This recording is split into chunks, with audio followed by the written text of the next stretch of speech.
안녕하세요. 진솔한 주식경제학 LNS홀딩스 김사장 대표입니다. 자, 오늘 한국경제티 리뷰해볼게요. 첫 번째로 굿모닝 투자의 아침 리뷰 한번 해보겠습니다.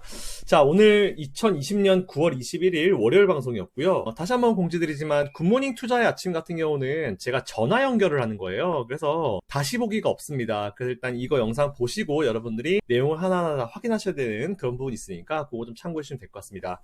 자, 오늘 첫 번째 질문은요. 항상 똑같지만 이제 첫 번째 질문은 지난주 이증시 마감 상황 및 특징 이슈 분석에 대한 얘기를 좀 했었는데, 일단 뭐 지난주 같은 경우는 어떻게 미국 증시 차트랑 우리 증시 차트가 똑같아요. 월화 괜찮았고 수요일도 초반에는 괜찮다가 다 윗골이나 음봉 만들고 떨어지면서 목금까지 밀리고 뭐 금요일날 조금 살아나는 흐름, 뭐 그런 움직임이 우리나라나 뭐 미국이나 뭐 똑같이 이제 차트가 만들어졌는데, 일단 미국에서는 보니까 시장을 보통 이제 기술주들이 좀 많이 이끌어줬잖아요. 뭐 팽 포함해가지고 이제 마가 이런 애들이 이끌어줬는데, 걔네들이 좀 약세를 보이면서 사실 시장에 이제 큰 영향을 미친 것 같습니다. 애플이 보니까 뭐 3.17% 밀렸고, 알파벳도 2.42% 밀렸고, 마이크로소프트도 1.25% 밀렸고, 페이스북은 0.9% 마감했고요. 자, 우리 차트 보면서 말씀드릴게요. 자, 보시면 뭐 MS 밀렸죠. MS 밀렸는데, 보시면 이게 밀리긴 밀렸는데 다 아래꼬리가 나왔어요. 그리고 알파벳도 마찬가지로 밀리긴 밀렸는데 아래꼬리가 나왔고요. 그리고 애플, 뭐 테슬라는 뭐 좀 반등에 성공한 모습이고요. 자, 이렇게 마감을 했습니다. 자, 그리고 여기다가 지난주에 사실 트럼프 대통령이 이제 미중 관련 이제 이슈 해가지고 그 중국의 이제 틱톡 이걸 갖다가 이제 매각 시한을 15일 정도로 이제 지정했었죠. 그래서 이제 이 기한이 지나고 자국 내 다운로드 금지를 지시하면서 이게 투자 심리에 좀 굉장히 큰 영향을 주었는데, 이에 따라서 이제 지금 틱톡에 대한 제휴 추진 중인 오라클 주가도 같이 좀 많이 하락을 했습니다. 0.71% 정도 하락 마감했고요. 다행히 근데 이 이슈 같은 경우는 어저께 트럼프 대통령이 이 두 기업에 대해서 이제 매각 협상 합의를 승인을 했습니다. 그러면서 이제 트럼프 대통령이 안보에 대한 어떤 우려가 100% 해소되었다 이런 얘기를 하면서, 사실 이 이슈에 대해서는 좀 해결되었다 봐도 이제 과언이 아닌 것 같고요. 요거에 더불어서 이제 코로나19 관련 추가 부양책, 이거 민주당이랑 공화당이랑 지금 계속 협상을 하고 서로 신경전을 하고 있는데, 지난번에 트럼프 대통령이 자기 당인 여당인 공화당한테 금액 증액을 좀 요구를 했어요. 요구를 했는데 사실은 이제 지금 공화당 측에서 의원들이 딱히 그렇게 좋아하지는 않는 느낌이라고 생각합니다. 뭐 그렇게 하면서 지금 뭔가 굉장히 불확실성이 만들어지고 있는데, 이런 얘기도 들려요. 어찌됐건 간에 지금 보통 일반적으로 정치라 함은 아무리 공화당에서 이제 트럼프 대통령이 싫다고 하지만 그래도 자기들의 대통령 후보거든요. 이 정치라는 게 보통 이제 우리가 일반적으로 생각하는 거랑 굉장히 달라요. 왜냐면은 정치는 아무리 내가 싫은 인간이라도 뭔가 이제 나한테 뭔가 이제 도움이 될 만한 사람이면 손을 내미는 거거든요. 보통 적의 적은 내 편이다라고 하는 게 이제 보통 여기서 많이 나온단 말이잖아요. 그래서 단순히 우리가 딱 보이는 것만으로는 해석을 하기 어려울 것 같긴 해요. 이게 제가 그래서 들리는 말로는 어쨌든지 간에 지금 민주당에서는 2조 2천억 달러인가를 계속 지금 강조를 하고 있는 상황이잖아요. 그리고 반대당에서 이제 공화당에서 1조 달러대를 지금 얘기를 하고 있는데, 어찌됐건 간에 이렇게 하면서 이제 트럼프 대통령이 지금까지는 딱히 멘트를 안 하고 있다가 최근부터 이제 트럼프 대통령이 증액 좀 해라 이렇게 지금 얘기를 하고 있는 상황이잖아요. 근데 이거를 갖다가 공화당이 무조건 딱 듣고 오케이 해서 빠바바박 진행시키면은, 제가 봤을 때는 대통령 선거 재선을 앞두고요. 지금 어떤 분위기냐면은 모든 언론과 모든 어떤 여론조사 기관이 바이든이 우세한 걸로 나오고 있는데, 실제로 미국에 있는 분들이나 미국에 있는 친구들, 지인들 얘기 들어보면은 이제 천천히 뭔가 최근에 과거에 민주당 득세했었던 그런 주들이 공화당 주화돼 가고 있는 것도 되게 많이 보인대요. 그리고 트럼프를 지지하는 사람들은 이번에 무조건 트럼프를 갖다 찍으러 이제 투표에 나올 거다 이런 얘기도 되게 많이 하고 있고, 트럼프 재선 성공에 대한 얘기가 최근에 쫙 올라오고 있거든요. 제가 봤을 때는 트럼프와 재선에 성공할 가능성이 굉장히 크다고 보고 있습니다. 저는 그렇게 생각해요. 저 개인적인 의견이니까. 근데 지금 제가 봤을 때 공화당에서 노림수는 그건 것 같아요. 굳이 지난번 대선 때도 마찬가지잖아요. 지난번 대선 때도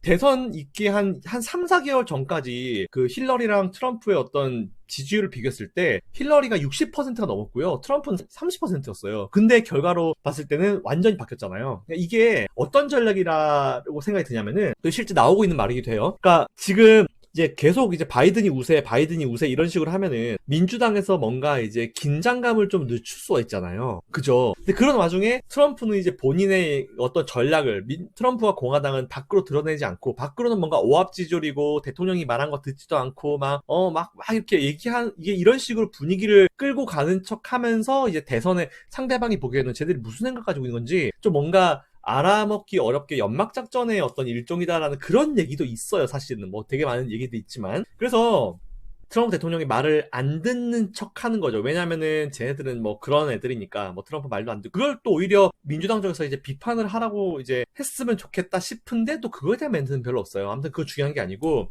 제가 드리고 싶은 말씀은 미국의 대선은 우리가 딱 지금 언론으로 맞이하는 거나 우리가 눈으로 보고 있는 것과는 분명히 차이가 있다는 거예요. 오히려 트럼프 대선에 대한 가능성이 굉장히 높아졌어요. 굉장히. 저도 트럼프가 재선에 성공할 것 같습니다. 제 느낌은 그래요. 그 지난번 대선 때도 비슷한 어떤 이제 얘기를 했었기 때문에 이번도 역시 마찬가지로 저는 그렇다고 제가 트럼프를 지지하는 건 아닌데 미국 이제 정치권 상황 돌아가는 거 보면은 트럼프가 재선이 될 가능성이 굉장히 크다는. 그래서 지금 공화당과 민주당은 엄청난 이제 정치적으로 머리 싸움을 하고 있다라는 그런 부분 좀 포인트 잡아보시면 될 것 같아요. 아무튼 트럼프 대통령이 공화당 측에다가 증액을 요청했는데 공화당이 말 안 듣죠. 근데 이게 만일 이번에 이 부양책이 정말 중요한 1차 부양책이거나 정말 중요한 부양책이었으면은 공화당은 이미 했을 거예요. 근데 이미 앞에 부양책을 몇 번 써가지고 그래도 완전히 바닥권 위기 상황에서 많이 올라왔거든요. 지금 신규 실업 수당 청구 건수도 되게 많이 줄었잖아요. 안정권으로 들어왔고 지금부터 제시한 이 부양책은 어느 정도 안정권에서 조금 더 안정권으로 들어가기 위한 돈이지 정말 어려운 상황에서 쓰는 돈이 아니에요. 그러니까 제가 보더라도 공화당에서 굳이 급하게 나설 필요는 별로 없다라는 그런 생각이 있습니다. 분명히. 자, 그러면은 민주당에서는 어쨌든 2조 2천억 달러 이거 뭐 거의 포퓰리즘 수준으로 이제 하는 거죠. 많이 풀어주면 사실 일반 국민들은 좋겠지만 공화당에서는 이미 많이 풀었고 풀린 돈에 대해서 이제 컨트롤 좀 해야 될 필요가 있고 굳이 이번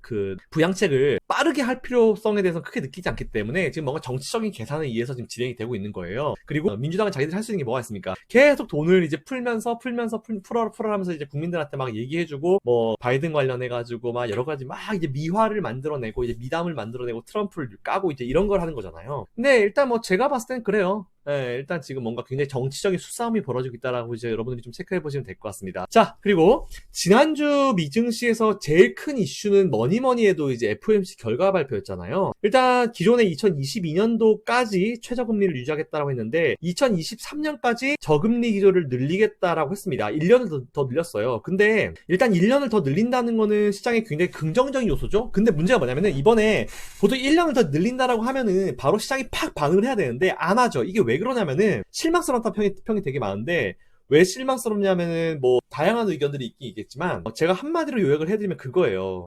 친절이나 호의도 계속되면은 상대방에서 그걸 갖다가 권린주합니다. 그러니까 시장에서 워낙 이제 계속 돈 풀고 해줬는데 기대감이 높아졌기 때문에 적당하게 수준으로 해줬을 때 그 기대감을 충족시키지 못하면 그게 실망감으로 돌아오는 거예요. 제가 봤을 때 미국은 딱 그 상황이에요, 지금. 근데 이게 진짜 어떤 미국의 경제 상황이 이걸 실망을 했다고 하면은 당연히 달러 가치가 급등이 나오거나 아니면 금리가 바뀌어야 되는데 사실 채권 시장이나 외환 시장 변화는 전혀 없어요. 전혀. 그 얘기는 이번 FOMC 회의 결과에 대해서 실망스럽다는 평을 많이 하긴 하지만 사실 실제로 보면 실망할 필요가 전혀 없다라는 결론입니다. 왜냐하면 채권 시장이나 외환 시장이 전혀 움직임이 없기 때문에. 그래서 이 부분 너무 마음에 쓰지 마시고 여러분들 계속 투자에 임해보시면 좋을 것 같다라는 그런 말씀 드릴게요. 자, 그리고 오늘 제가 관심 종목으로 소개해드린 두 종목 중 첫 번째 종목은 텔라락입니다. 텔라락이고요. 이 기업 같은 경우는 세계 1위의 원격 의료 기업이에요. 그 대표적인 언택트 관련주, 이거로 이제 미국에서 평가를 받고 있고요. 2015년도 7월 달에 상장한 이후에 계속 이제 주가 수준은 우상향을 이제 만들어 왔습니다. 그리고 원격 기업 리본고랑 이제 임수 합병에 대한 얘기가 나와서 그것도 기대가 되고 있고요. 여러분 잘 아시는 대로 미국에 살고 계신 분들 잘 아시는 대로 미국의 의료 서비스 제도는 정말 심각할 정도로 열악하잖아요. 막 되게 말이 많아요. 그래서 이제 오바마가 뭐 오바마 케어 한다 해가지고 우리나라의 어떤 의료보험 제도를 도입해서 오바마 케어 하겠다 해가지고 뭐 했는데 뭐 오히려 오바마 케어를 하고 나서 이제 동네에 있는 우리나라로 치면 이제 동네 병원 그런 병원을 이제 미국에서 클리닉이라고 이제 표현을 하는데 클리닉들이 많이 망했어요. 엄청나게 많이 망했거든요. 클리닉들이 망하고 이제 원래 이제 우리가 일반적으로 일반적으로 상식으로 보면은 이렇게 의료보험 제도를 개선을 하게 되면은 모든 사람들이 병원을 갈 수 있고, 그래서 동네에 있는 클리닉들도 되게 막 북적북적 해야 정상인데 클리닉들이 오히려 많이 망했어요. 그리고 보험사들이요. 이게 원래 이러면 안 되는데 완전 반대로 하고 있어요. 보험사들에 대한 어떤 제한을, 그들의 어떤 역할을 좀 죽이려고 그랬는데 그게 안 되고, 보험사들은 죽이지 못하고 오히려 보험사들이 동네 클리닉을 만들고 이런 상황이 발생하고 있거든요. 그러니까 오히려 오바마 케어는 좀 그렇죠. 밖으로 보면 되게 좋아 보이는데 사실은 딱히 이제 그렇게 좋은 그런 건 아니었다라는 결론이고, 뭐 참고로 말씀드리면 이제 오바마는 이제 일본이 제일 좋아하는, 역대급 제일 좋아하는 대통령이었죠. 그죠? 일단 뭐 거기까지만. 그래서 어쨌든지 간에 미국 같은 경우는 정말 이제 의료 서비스 제도가 심각합니다. 정말 심각해요. 정말 너무 비싸고, 좀 괜찮은 거 들려면 너무 비싸고, 너무 비싸요. 몇백만 원 수준이 그걸 어떻게 들어요, 일반 사람들이. 못 들지. 그래서 이제 아시겠지만 우리나라에 있는 그 친구들이 미국에 취업을 하거나 아니면 미국에 있는 사람들이 본 국가에 이제 취업을 할 때 제일 많이 보는 요소 중에 하나가 보험, 사회보험, 그리고 회사 집 렌트비 대주는지 안 되는지 그거 되게 많이 봐요. 실제로 그거 많이 되게 보고, 요거 다 해주는 회사는 되게 좋은 회사. 보통 이렇게 얘기하는데, 자 어쨌든 텔라락 같은 경우는 제가 봤을 때는 최소한 미국에서는, 우리나라는 사실 원격 진료 이게 지금 되게 말이 많잖아요. 우리나라는 하여튼 그래요. 하여튼 그렇게 말 안 할게요. 또 욕할라.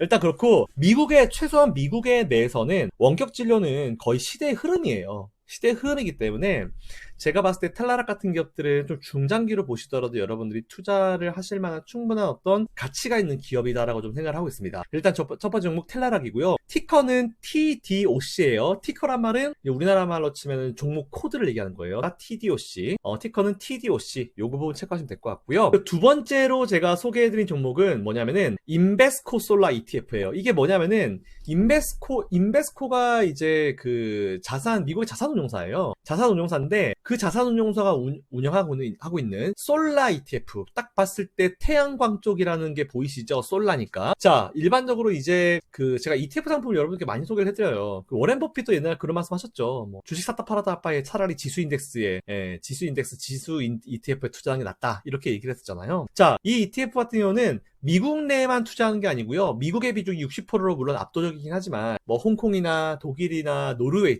이쪽 국가들한테 투자를 하고 있습니다. 뭐 잘 아시겠지만 뭐 유럽 국가들 쪽에는 뭐 풍력도 많고 태양광도 되게 많잖아요. 그쪽에다 투자를 해서 이제 같이 진행하고 있는 그런 ETF 상품이라 보시면 될 것 같고요. 티커는 TAN입니다. 자, 이거 한번 참고해 보시면 될 것 같고, 인베스코 솔라 ETF 같은 경우는 당연히 조 바이든 관련주겠죠. 재생에너지나 뭐 이쪽 관련 다 이제 조 바이든이 이제 밀고 있고, 오히려 트럼프는 석유 에너지 쪽을 많이 밀고 있잖아요. 그러니까 석탄 에너지 그쪽을 많이 밀고 있어서 서로 달라요. 자, 아무튼 그렇다 하더라도 제가 조 바이든을 지지하는 건 절대로 아닙니다. 그렇다고 트럼프를 지지하는 것도 아니고, 그냥 미국 사람들이 생각하는 거랑 마찬가지예요. 난 트럼프가 좋아서 지지해. 뭐 난 조 바이든이 좋아서 지지해. 이게 아니고, 트럼프도 싫은데 조 바이든 더 싫어. 이래서 트럼프 지지. 혹은 조 바이든도 싫은데 트럼프가 더 싫어. 이래서 조 바이든 지지. 딱 그런 느낌이니까, 뭐 제가 막 신재생 에너지 쪽을 막 여러분들께 소개해드린다 해가지고 이거 가지고 뭐 김성현 대표는 조 바이든 지지하다 보다. 아니요. 앞에서 말씀드렸지만 저는 트럼프의 재선 가능성을 더 높이 보고 있는 사람이에요. 자, 이 부분 체크하시면 될 것 같고요. 마지막으로 이번 주 이제 일정 한번 소개해보죠. 미국 시간으로, 현지 시간으로 화요일날 TSLA, 테슬라의 배터리 데이인데요. 모르겠습니다. 배터리 데이 때 이번에 사실은 뭔가 기대감을 가지고 항상 이제 보잖아요. 배터리 데이 때는. 근데 이번에 뭔가 큰 게 나올 수도 있다라는 그런 얘기는 있긴 있어요. 근데 이게 큰 게 나올지 안 나올지 솔직히 대봐야 되는 부분이고, 관련 종목들 뭐 관심을 가져야 되는 부분이고, 이러다가 진짜 테슬라가 막 본인들이 직접 배터리 만들겠다 뭐 이런 식으로 하면 진짜 완전 작살 나는 거고. 근데 모르겠어요. 뭐 거기까지 가겠냐 싶기도 한데, 어쨌든 테슬라의 배터리 데이, 그래서 이제 관련주, 우리나라 국내 주식도 마찬가지고 관련주들은 한번 관심을 가져보시면 될 것 같습니다. 자, 그리고 목요일 날은 항상 매주 발표되는 주간 실업수당 혹은 실업보험 청구 건수죠. 많이 줄었어요. 3월 달에 이제 급락기보다 많이 줄었는데, 이 많이 줄어든 추세가 계속 줄어들 것인가, 뭐 이런 부분을 체크해 보시면 될 것 같습니다. 자, 제가 준비한 내용은 여기까지고요.